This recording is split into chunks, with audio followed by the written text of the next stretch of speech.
Salam sejahtera untuk kita semua. Semoga kita selalu dikaruniai rahmat dan kesehatan oleh Tuhan Yang Maha Esa. Yang saya hormati para dosen penguji serta dosen pembimbing saya sebut dengan hormat Bapak Iwayan Nuka Lantara, MSc PhD. Terima kasih atas bimbingan Bapak selama proses pengerjaan tesis ini. Perkenalkan, saya Ogi Septian Situmorang. Saat ini saya akan mempresentasikan tesis saya dengan judul Reaksi Pasar Saham terhadap Pengesahan Undang-Undang Nomor 11 Tahun 2020 tentang Cipta Kerja, Studi Empiris pada Pasar Modal Indonesia. Informasi akan memberikan pemahaman dan pengetahuan yang baru kepada investor, yang barangkali mengubah kepercayaan dan ekspektasi investor terhadap perusahaan yang dipengaruhi informasi tersebut. Informasi yang dipublikasikan dianggap dapat berpengaruh terhadap pergerakan harga saham perusahaan. Salah satu informasi yang dapat mempengaruhi harga saham adalah regulasi pemerintah. Informasi mengenai regulasi yang belakangan ini sangat marak diperbincangkan adalah mengenai pengesahan Undang-Undang Nomor 11 Tahun 2020 tentang Cipta Kerja. Adapun rumusan masalah dalam penelitian ini, Presiden RI menyatakan Undang-Undang Cipta Kerja merupakan upaya penyederhanaan regulasi atau dikenal dengan deregulasi. Hal ini dilakukan untuk mengatasi aturan yang sebelumnya bersifat tumpang tindih dan berbelit-belit. Diharapkan dengan adanya pengesahan undang-undang tersebut akan meningkatkan aktivitas investasi dan pertumbuhan ekonomi di Indonesia. Searah dengan pernyataan Alesina et al. 2005 bahwa regulasi yang terlalu rumit akan memperlambat aktivitas investasi dan pertumbuhan ekonomi negara. Meskipun dianggap dapat memberikan dampak positif, namun informasi pengesahan Undang-Undang Cipta Kerja menimbulkan beberapa tindakan penolakan. Aksi penolakan ini banyak disebabkan oleh penyebaran informasi yang tidak benar, sehingga mendorong rasa kemarahan para demonstran. Pihak pemerintah sangat prihatin dengan aksi-aksi yang dilakukan tersebut, apalagi yang dilatar belakangi oleh penyebaran informasi yang tidak benar. Berbeda halnya dengan investor pada pasar modal Indonesia yang bersifat antusias dalam merespon pengesahan Undang-Undang Cipta Kerja. Hal ini dikarenakan Undang-Undang Cipta Kerja memberikan kemudahan bagi perusahaan. Pergerakan IHSG selalu meningkat setelah disahkannya Undang-Undang Cipta Kerja oleh DPR, bahkan sekitar sepekan lebih setelah disahkannya undang-undang tersebut. Menurut Frankel 2002, regulasi yang lebih ketat dan rumit akan meningkatkan kepercayaan publik. Namun, hal ini bertolak belakang dengan Undang-Undang Cipta Kerja, karena undang-undang ini merupakan penyederhanaan regulasi yang sebelumnya sifatnya berbelit-belit. Sedangkan menurut Aziz dan Febriana Ningsih 2020, deregulasi dalam Undang-Undang Cipta Kerja bertujuan untuk mempercepat pertumbuhan ekonomi dan aktivitas usaha di negara Indonesia. Berdasarkan dampak positif yang ditawarkan oleh Undang-Undang Cipta Kerja, penulis tertarik untuk menguji reaksi pasar saham Indonesia terhadap peristiwa pengesahan Undang-Undang Cipta Kerja. Yang menjadi pertanyaan dalam penelitian ini, 1. Apakah terdapat reaksi pasar saham Indonesia di sekitar peristiwa pengesahan Undang-Undang Nomor 11 Tahun 2020? 2. Apakah terdapat perbedaan rata return abnormal serta kumulatif return abnormal antara sebelum dan setelah peristiwa pengesahan Undang-Undang Nomor 11 Tahun 2020? Adapun tujuan penelitian ini adalah untuk menguji yang tertera dalam pertanyaan penelitian. Terdapat dua manfaat dalam penelitian ini, yakni manfaat teoritis dan manfaat praktis. Rinciannya adalah sebagai berikut. Landasan teori dalam penelitian ini yakni teori pasar efisien, di mana harga saham akan merepresentasikan setiap informasi relevan yang telah terpublikasi. Efisiensi pasar dibagi ke dalam 3 bentuk, yaitu bentuk lemah, semi kuat, dan kuat. Klasifikasi efisiensi pasar bentuk semi kuat dapat diuji menggunakan metode studi peristiwa. Sesuai dengan hal tersebut, maka penulis menggunakan metode studi peristiwa dalam penelitian ini untuk menguji reaksi pasar saham. Berdasarkan kebijakan yang secara umum berdampak positif terhadap perekonomian negara Indonesia, tentu ada beberapa perusahaan di pasar modal yang juga memperoleh sentimen positif dari kebijakan Undang-Undang Cipta Kerja. Pertama, sektor perbankan. Undang-Undang Cipta Kerja memberikan perhatian yang lebih kepada UMKM. Hal ini bertujuan untuk memajukan daya saing UMKM di negara Indonesia. Namun, pemerintah khawatir terhadap kesulitan yang dialami UMKM, terutama untuk memperoleh pendanaan melalui akses kredit kepada pihak perbankan. Penyebabnya karena masih banyak UMKM yang bersifat informal, artinya belum memiliki legalitas dan izin menjalankan usaha. Saat ini, UMKM yang belum memiliki izin usaha mencapai kurang lebih 50%. Undang-Undang Cipta Kerja mempermudah UMKM dalam melakukan perizinan usaha, hanya dengan memiliki nomor induk berusaha melalui pendaftaran pada sistem online single submission. Dengan memiliki NIB, maka pelaku UMKM dapat mengajukan kredit kepada pihak perbankan agar memperoleh pinjaman dana yang dapat digunakan untuk operasional usahanya. Selain dampak positif terhadap pelaku UMKM, hal ini tentu saja dialami juga oleh pihak perbankan karena dapat meningkatkan permintaan kredit. Kedua, sektor infrastruktur serta properti dan real estate. Tujuan untuk meningkatkan investasi dalam negeri dilakukan dengan berbagai upaya, terutama dengan memangkas proses perizinan yang bersifat berbelit-belit. Saat ini, segala proses perizinan dipermudah karena dilakukan secara elektronik menggunakan sistem OSS. Dengan sistem ini, diperkirakan dapat meningkatkan permintaan proyek-proyek infrastruktur serta properti dan real estate. Contohnya, seperti pembangunan prasarana aktivitas bisnis seperti jalan dan jembatan, pembangunan pabrik, perusahaan baru, hingga perumahan sebagai tempat tinggal para pekerja. Ketiga, peraturan mengenai pajak penghasilan. Pada pasal 111 tentang perpajakan, dijelaskan bahwa dividen tidak lagi menjadi objek pajak penghasilan, tetapi syaratnya, dividen yang bersumber dari suatu badan usaha di Indonesia harus diinvestasikan kembali ke negara Indonesia. Hal ini tentu sangat menguntungkan para investor yang memilih untuk berinvestasi pada saham perusahaan yang kerap membagikan dividen. Selain menguji reaksi pasar pada beberapa sektor dan indeks di atas, penulis juga menguji reaksi pasar saham di seluruh sektor yang terdapat di BEI, sehingga dapat diidentifikasi karakter perusahaan mana saja yang bereaksi terhadap pengesahan Undang-Undang Cipta Kerja.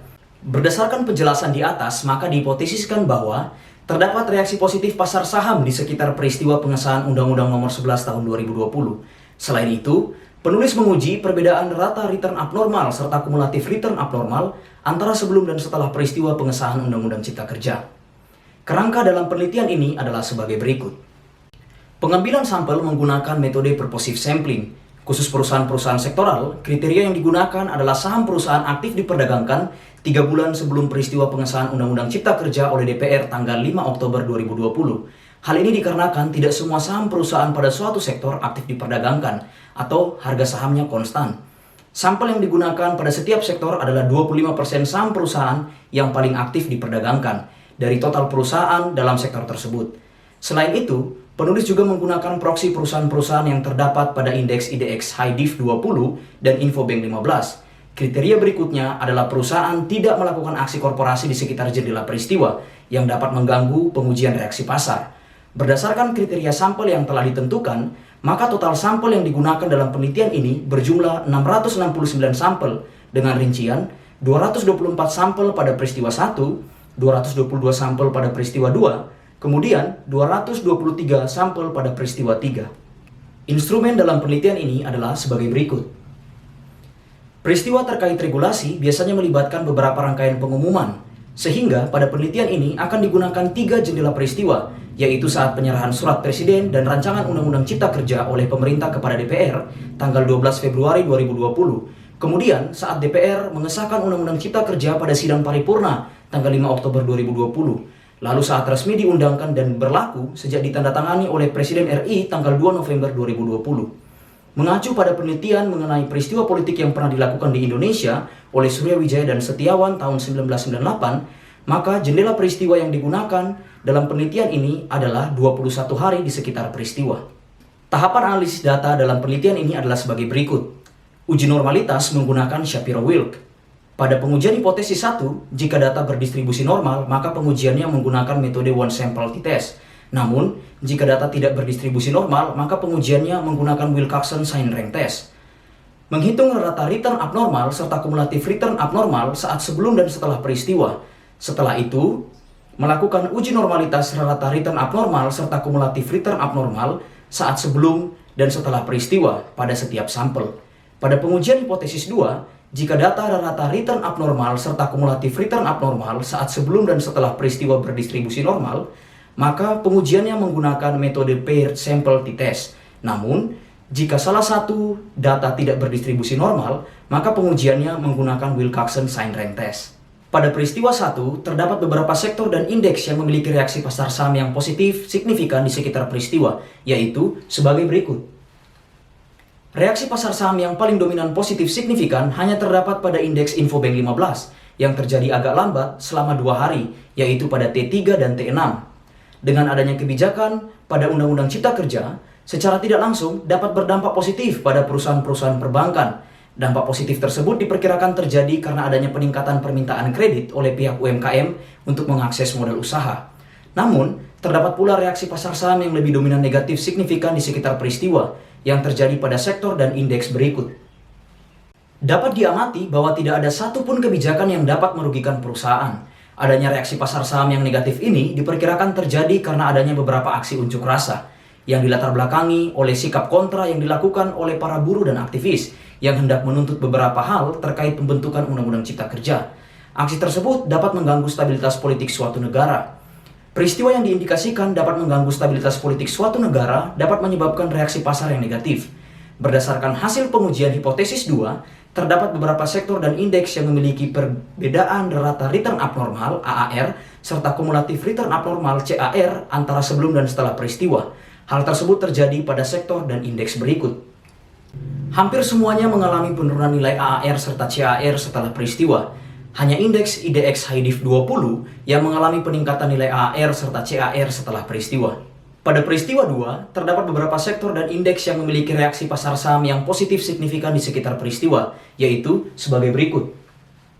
Reaksi pasar saham yang paling dominan positif signifikan hanya terdapat pada sektor energi yang terjadi 3 hari di sekitar peristiwa, yaitu pada T-9, T-7, dan T8. Sektor energi merupakan sektor yang sensitif dengan isu sumber daya alam.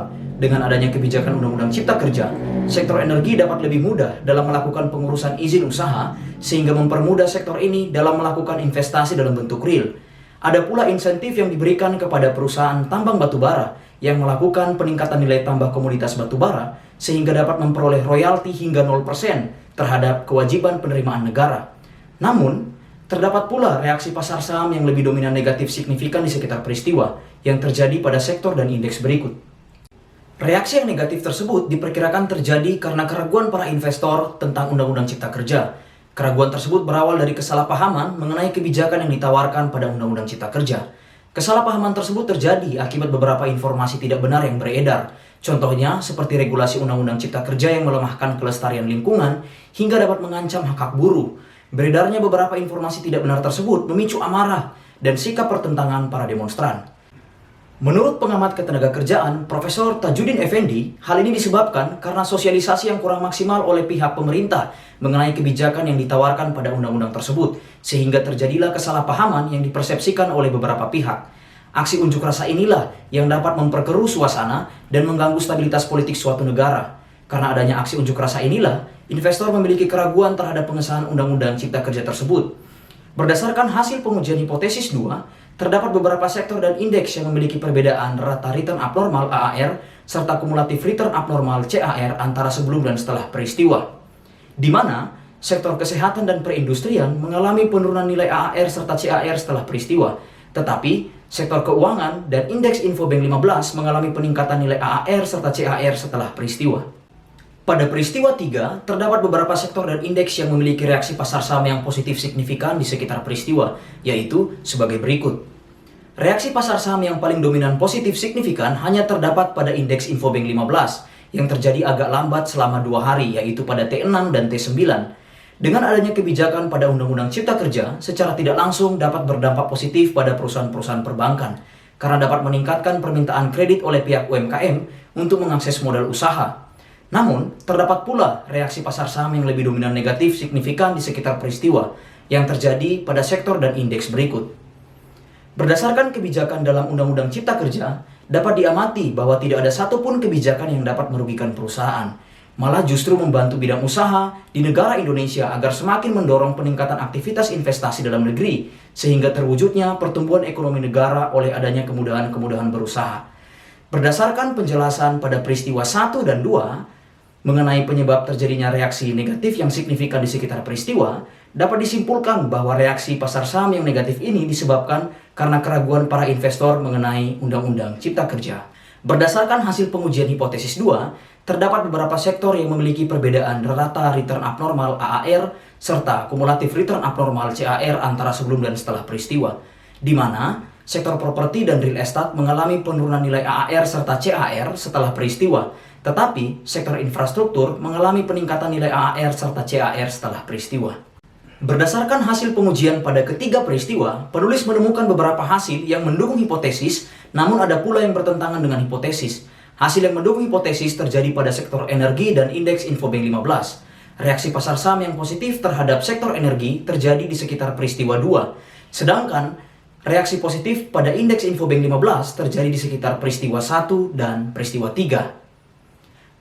Kemudian, pada pengujian perbedaan rata return abnormal serta kumulatif return abnormal antara sebelum dan setelah peristiwa, diamati bahwa terdapat beberapa sektor dan indeks yang mengalami peningkatan rata return abnormal (AAR) dan kumulatif return abnormal CAR setelah terjadinya peristiwa, yaitu indeks IDX High Div 20 pada peristiwa 1, lalu sektor keuangan dan Infobank 15 pada peristiwa 2, kemudian sektor infrastruktur pada peristiwa 3. Berdasarkan hasil pengujian dan pembahasan, dapat disimpulkan bahwa meskipun dampak dari suatu regulasi adalah positif, namun reaksi pasar saham yang terjadi belum tentu positif. Ada pula yang negatif.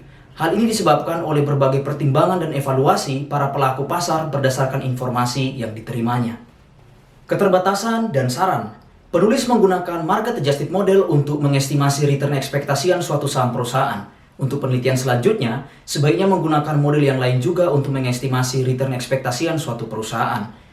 Penelitian ini menggunakan pengujian terhadap Undang-Undang Cipta Kerja, sehingga hasil pengujian tersebut barangkali tidak sesuai dengan regulasi yang lain. Penelitian selanjutnya sebaiknya melakukan pengujian terhadap regulasi spesifik suatu perusahaan.